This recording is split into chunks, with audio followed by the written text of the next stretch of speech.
This is something to always think of. First aid. Because just when you don't expect it, that's when things happen. You know, they don't come when you're looking for them. They happen when you least expect them.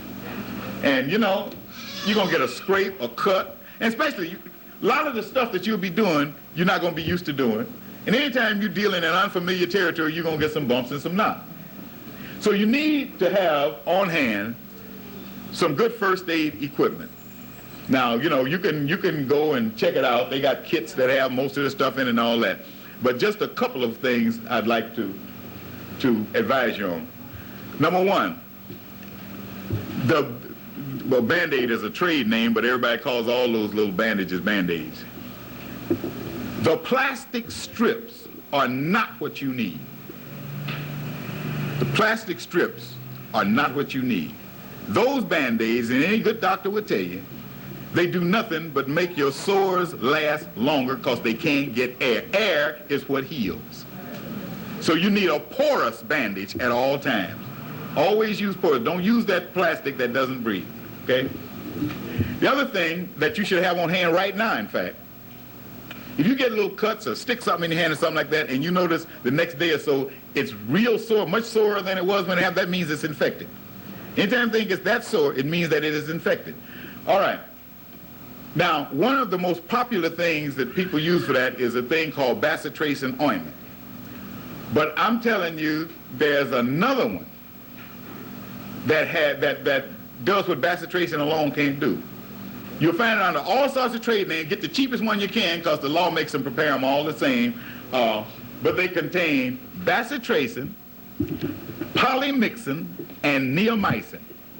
It's got all three of those in it.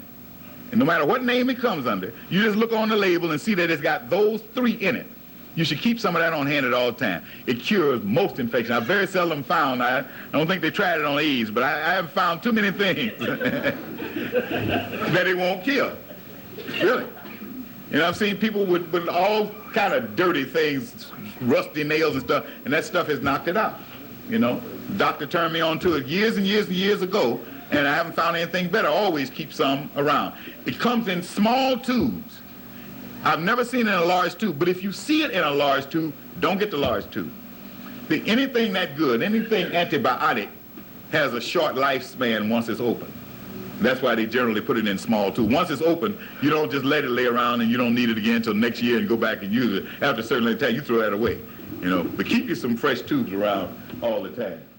I think most of you heard a lecture recently in which I talked about us getting on each other's nerves. In fact, I alluded to it a little bit earlier today. You know, it's one thing to live with somebody, but you get relief. That's why, you know, studies have shown that men and women, men and their wives, who work on the same job together have a higher divorce rate than those who work separate jobs because they see each other all the time. I mean, you see each other at home, you see each other on the job, I mean, and you get tired of each other. I mean, I don't care how much you love each other, you get tired. Don't you get tired of your children who you dearly love and want some relief from them sometime? Then let me get away from the children. Don't mean you don't love them, don't mean you don't intend to come back to them, but you want some time away from those children. All right then. That's your flesh and blood. Surely you get tired of somebody who's not your flesh and blood and you haven't even known them all your life. Okay? So, you've got your whole family there.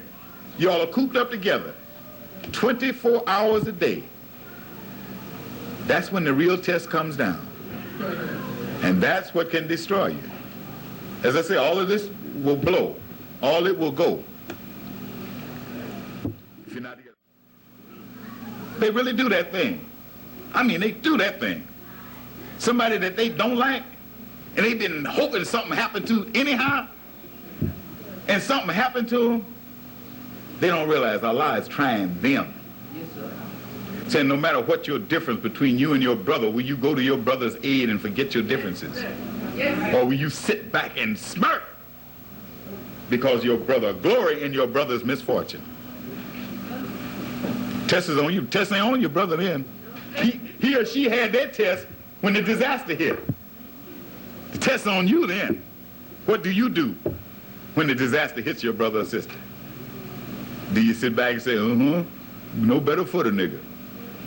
Then what do you expect someone to do when it happens to you? Yeah. Always, always, brothers and sisters, the Honorable Elijah Muhammad's exact words, wish nothing bad on any black person ever. Ever. Any black person. No black, that's no black person. And you know, that's when you think about some of the folks that you know, I know that's hard, ain't it? I mean, I know it is. It's hard for me. I heard it out of his mouth. And it's and been thinking on it for years. And it still ain't easy. But by the help of Allah, I do my best to do it. You understand? I don't ever get so guarded I think, oh, I made it. I ain't got no bad thoughts about nobody. Next thing I know, I'll be thinking bad about a brother, hoping he fall off a roof or something. No, I stay on guard at that. Brother make me mad, I hope I holler at him, you know, say what I got to say, and get it out of my heart.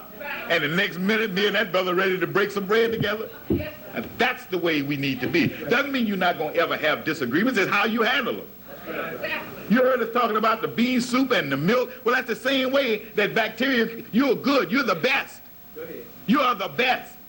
Therefore, when a disease gets in you, it festers harder in you and is more dangerous in you than it is anybody else. Devil hates somebody, that's just normal. You hate somebody, it's destructive to you. See? You destroy yourself and everybody connected with you if you indulge in hatred for your brother or your sister. Yes, sir. This, above all, is the one power that will destroy us when all else fails. When all else fails, this will do it. Yes, sir. We can face the greatest armies, the greatest weapons, the greatest disasters, and everything else. The famine, the pestilence, all four are horsemen of the apocalypse. And that one will get us. Back in school, they had an old story called St. George and the Dragon. George was mean. George was the baddest knight King Arthur had. They gave George a big banquet because he had killed 50 dragons. Mean knight.